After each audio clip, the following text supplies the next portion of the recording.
Hello, everybody, and welcome to the Ohio State Call-In Show. I'm your host, Ryan Stano. Doing things a little bit different today. Unfortunately, my internet provider decided to do some upgrades around this time, or I should say updates, not upgrades, and I can only use the internet if I plug into my Ethernet cable, and this is as far as they'll let me go. So, excuse the background. This is obviously not normal, and it won't be for the next few weeks. um, and Garrison is unavailable this evening. He might be able to come in at the end of the show, so it'll just be me tonight.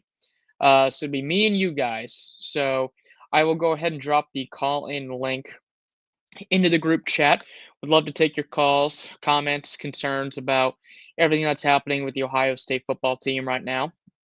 And since the last time we talked, me and Garrison had talked on Monday, and between that time, the pro day happened, and all of the Ohio State draft prospects con- they all convened into the Woody Hayes Athletic Center, and we're trying to improve the draft stock. And a lot of those guys needed to have fairly good workouts in order to do so.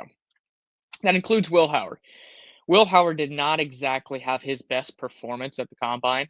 It wasn't as bad as some of the other fan bases would like you to think it was. He definitely missed some open guys and missed some easy throws that he would normally make, but it still wasn't like an F minus performance. So, it was imperative for him to be better when when pro day came around, and he was. He threw the ball a lot better. He looked more comfortable. Obviously, he was throwing to his guys, so that helped a little bit. He was throwing to Carnell Tate and Brandon Innes mostly, so and Ibuka as well.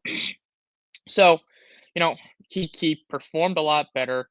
He looked more comfortable, and whichever team would like to go ahead and draft him, they got to feel more comfortable after that performance. And his tape speaks for himself, quite honestly. The things that he did during the college football playoff run, no one, not a lot of other quarterbacks in the country can do. So, whatever team is going to draft him, they're going to draft him for his leadership and for his, ability to win big games. Other top performers at Pro Day, Jordan Hancock may have improved his stock the most out of anybody. Hancock ran the fastest 40. He ran a 4.42 40, and he had the highest high jump. He got almost at 42 and a half inches, I believe. So he was the guy who was able to show his athleticism. He wasn't really on the outside a lot, so he didn't really get to show NFL teams that he could be, a lockdown outside corner, but he was a pretty darn good nickel corner. So he was someone who, showed NFL teams that he's got athleticism, like he can play on the outside if given the opportunity. It's just with both Denzel Burke and Davison Igbinosun, on the roster and starting, Hancock wasn't gonna get the time outside in order to really show scouts what he could do. Lastly, Mecca Ibuka was also impressive. He ran a 4.4 in the 40 as well. He was someone who, you know, again, wanted to improve his draft stock a little bit because before pro day, he was borderline a first round pick. And now I think he's got a better shot to be a first round pick. So he he did what he needed to do. He showed scouts that he has that burst, and hopefully that it will allow him to get there in the end of the first round. If not, it'll be at the top of the second round, and the team is going to get a steal from him. Those were the main guys who improved, who I thought did well at pro day. There was one player, unfortunately, who hurt himself taking part in pro day, and that was Tyleik Williams.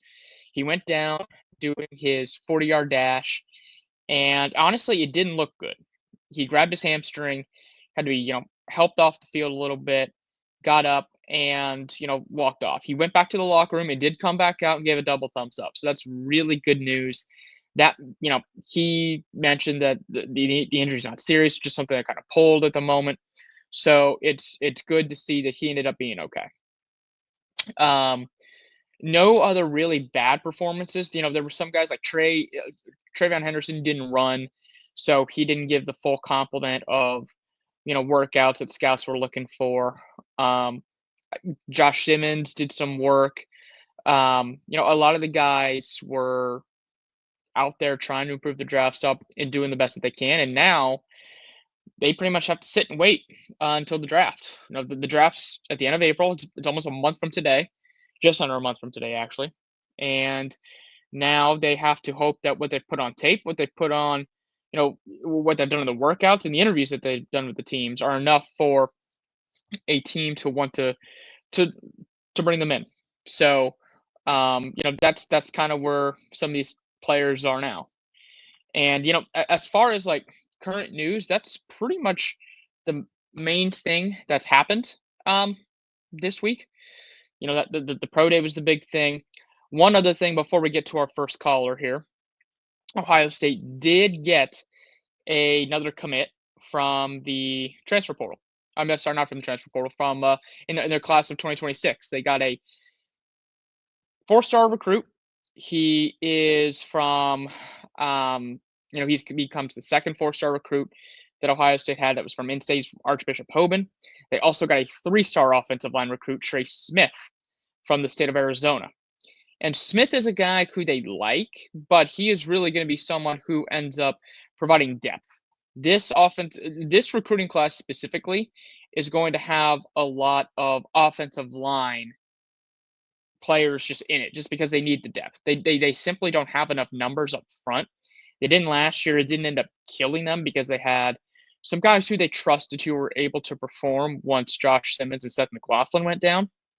But Smith is a guy, he's from the state of Arizona. He's from Glendale, Arizona.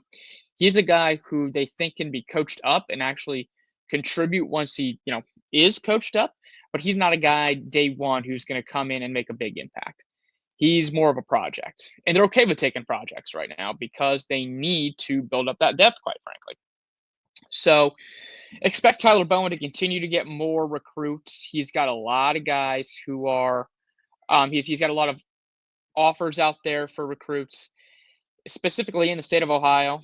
Me and Garrison talked how it's not looking likely that they're going to land Jackson Cantwell, the number 1 overall recruit in the 2026 class, an offensive tackle, but they're still, in the mix. I'm not going to close the door on that yet.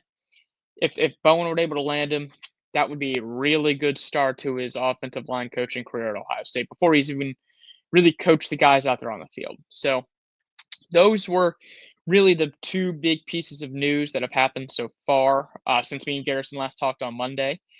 And we'll go ahead and bring in our first caller.